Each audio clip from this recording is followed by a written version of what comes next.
ছাগলকাণ্ডে আলোচিত এনবিআরের সাবেক কর্মকর্তা মতিউর রহমানকে ঢাকার আদালত থেকে কিশোরগঞ্জ কারাগারে নেয়ার পথে যাত্রা বিরতি নামে একটি রেস্তোরাঁয় অনৈতিকভাবে গোপন বৈঠকের সুযোগ দেওয়ার অভিযোগে পুলিশের এক উপপরিদর্শক ও 10 কনস্টেবলকে সাময়িক বরখাস্ত করা হয়েছে। শনিবার এক অফিস আদেশের মাধ্যমে তাদের বরখাস্ত করা হয়। বরখাস্ত পুলিশ সদস্যরা হলেন এসআই আবুল কাশেম, কনস্টেবল মনিরুজ্জামান, কবির হোসেন, ইমরান, নির্জন খান, শামীম আলম, রনি হোসেন, শরীফুল ইসলাম, তানভীর রহমান, আবু সাইদ মিয়া ও রবীন্দ্র দাস। অভিযোগ উঠেছে, পুলিশ সদস্যরা নরসিংদী এলাকার ওই রেস্তোরাঁর একটি ক্যাবিনে এক ব্যক্তির সঙ্গে মতিউরের গোপন বৈঠকের সুযোগ করে দেন। গত 12 আগস্ট বিকেলে নরসিংদী শিবপুর উপজেলার ঢাকা সিলেট মহাসড়কের সৈয়দনগর এলাকার নিরালা হাড্ডি নামের একটি রেস্তোরাঁয় এ ঘটনা ঘটে।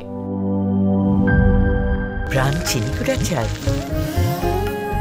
সেই সুগন্ধ, একটিও ভাঙা চাল নেই, কি পরিষ্কার। প্রাণ প্রত্যেকটি চাল বেছে বেছে বিশেষ প্রক্রিয়ায় প্যাক করে। পোলাও, খিচুড়ি, বিরিয়ানি, কি ঝরঝরে। তাই তো স্বাদে সেরা, সুগন্ধে ভরা। প্রাণ চিনিগুড়া চাল, পরম যত্নের চাল।